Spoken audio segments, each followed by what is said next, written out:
Welcome to my channel के drama insight with कृति। आज हम बात करने वाले हैं एक फैंटेसी के ड्रामा जिसका नाम है strong girl Namsoon. So let's get started.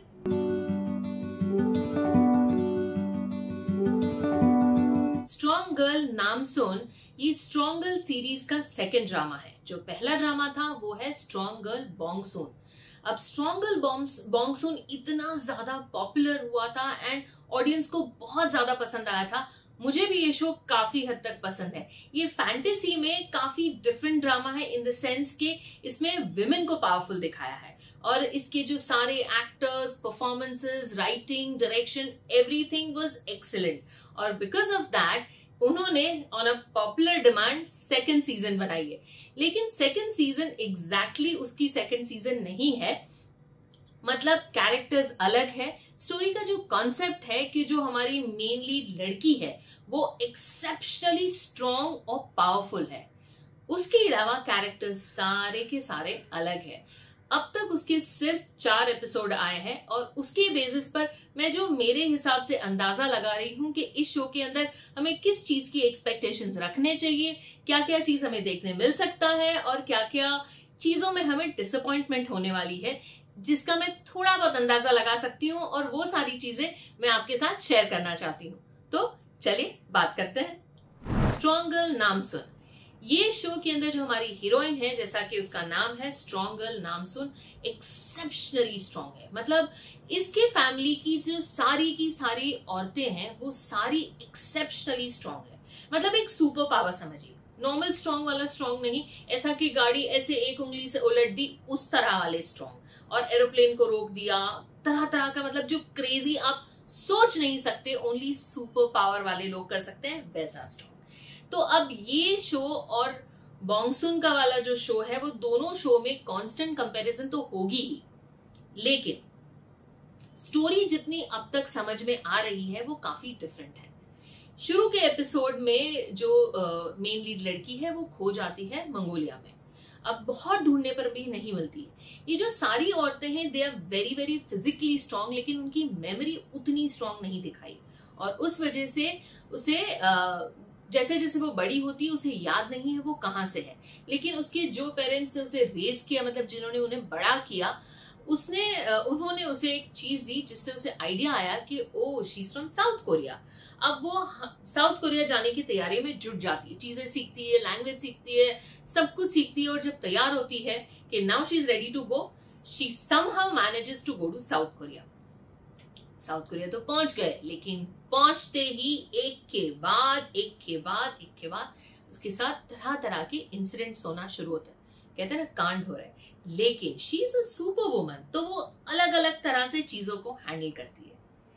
I know, not in a very कहते हैं ना प्रॉपर वे, शी गोज थोड़ा सा अपनी तरीके से चीजें हैंडल करती है। और जो सारी फाइट सीक्वेंसेस और क्रेजीनेस दिखाया है वो अप टू द मार्क नहीं है।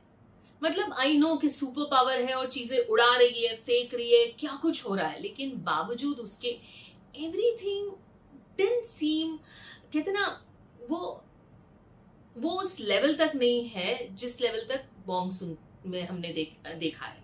इन द सेंस के ओके काइंड ऑफ फाइट्स है, बहुत सारे सीक्वेंस ऐसे हैं जिसमें क्यूट सीन्स है, फनी सीन्स है, लेकिन कुछ कुछ जगह पर जो वो ह्यूमर है ना वो थोड़ा फोर्स्ड लग रहा है।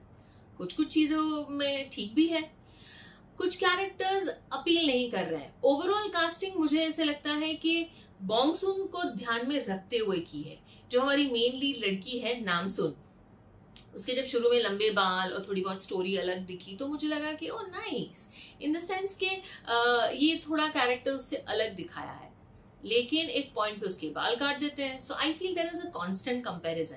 और दोनों जो बॉन्गसून और नामसून के जो हीरो है, I have a feeling, I am not saying they look same, but there is something very, जैसे इसे देखकर उसका थोड़ा सा हल्का सा रिमाइंडर आता है। So I feel while doing the casting they kept those things into consideration.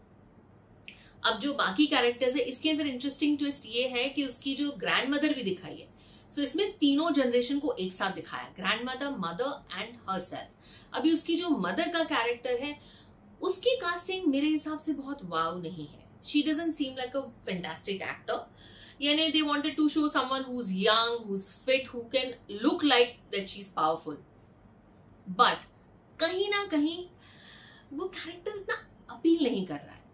और उसकी जो ग्रैंडमदर का कैरेक्टर है, she is a very very good actor, she is one of the most powerful actor in that age category, लेकिन अभी तक शुरू के एपिसोड में उतना कुछ दिखाया नहीं है। I guess over the episode उनका कैरेक्टर और डेवलप करेंगे और चीजें देखने मिलेगी।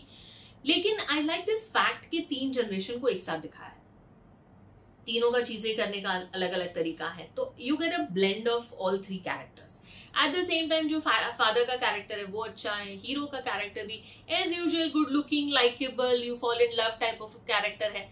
जो विलन का कैरेक्टर है ना वो इंटरेस्टिंग है, उसे एक्सेप्शनली गुड लुकिंग दिखाया है, उसके अलावा वो एकदम कहते हैं ना रूथलेस और कोल्ड है, मतलब वो किसी को मार भी देगा ना उसको फर्क नहीं पड़ेगा। ये वाली पॉइंट उससे इन अ वे सिमिलर है, पहले शो के अंदर सीरियल किलर था, लेकिन इसको थोड़ा सा अलग दिखाया है। He also kind of is in a little कहते हैं ना डार्क साइड, लेकिन उसका पूरा पर्सोना काफी इंटरेस्टिंग है। He is very very cold and मतलब कहते हैं ना एक अजीब सा ऐसा इरी फीलिंग आती है ना, दैट खौफ वाली फीलिंग ऐसी लाता है, सो विच इज वेरी इंटरेस्टिंग। और जो हमारा हीरो है ही इज अ कॉप, तो लाइकेबल कैरेक्टर है। अभी तो इतने शुरू के एपिसोड है तो केमिस्ट्री बस डेवलप ही हो रही है, लेकिन यही तो बेस्ट फेज है, जो धीरे धीरे हर एपिसोड में केमिस्ट्री बढ़ती जाएगी और आपको ज्यादा ज्यादा एंगेज करती जाएगी। I can't really say at this point कि ये शो एक्सेप्शनली अच्छा है, इतना ज्यादा मैं ओवरवेल्म नहीं हूं, लेकिन पूरी तरह से डिसअपॉइंटेड भी नहीं हूं। एक कहीं ना कहीं थोड़ी उम्मीद है कि जैसे जैसे एपिसोड आगे बढ़ेंगे, स्टोरी प्रोग्रेस करेगी, तो हमें काफी सारी चीजें देखने मिलेगी। और हो सकता है कि ओवर द टाइम सारे कैरेक्टर्स अपने अपने सारे एक्टर्स कैरेक्टर के अंदर अच्छे से सेटल हो जाएंगे और हमें बहुत कुछ देखने मिलेगा। अगर आपको ये प्रॉपर आंसर चाहिए कि आपको ये शो देखना चाहिए, then I would just say कि story is different and it's कहते हैं ना एंगेजिंग, और जो डायरेक्शन है वो काफी कहते हैं ना थोड़ा सा लार्जर देन लाइफ है। एवरीथिंग इज लैविश, जो सेट्स है सब कुछ lavish and larger than life है। So if you like to see everything grand and expensive and classy and beautiful, then yes वो सारे चीजें है इसमें। डायरेक्शन भी एंगेजिंग है और आपको थोड़ा सा वो एज पे भी रखते हैं कि अगले एपिसोड में अब क्या होगा, उस तरह वाले क्लिफ हैंगर्स भी काफी अच्छे हैं। और उसके अलावा सारे कैरेक्टर्स है ना क्या कहते हैं स्टोरी में कंट्रीब्यूट कर रहे हैं, लेकिन पूरी तरह नहीं। So I can say that you should definitely watch this show. हाँ 50-50 है, अगर आपको लगता है कि आपको टाइम वेस्ट नहीं करना है, then it is up to you. और अगर आपको ऐसे लगता है कि आपको इस शो को मौका देना चाहिए, then I think you should. और खैर मैं तो ये शो वैसे भी देखूंगी ताकि मैं आपको लास्ट एपिसोड के बाद मेरा रिव्यू दे सकूं कि ये शो वर्थ इट है कि नहीं, but otherwise I would say कि it's a 50-50, you take a call. And आपको कैसा लगा वो मुझे कमेंट बॉक्स में जरूर बताइएगा, ताकि हम देखेंगे कि क्या हमारे व्यूज मिलते हैं कि नहीं।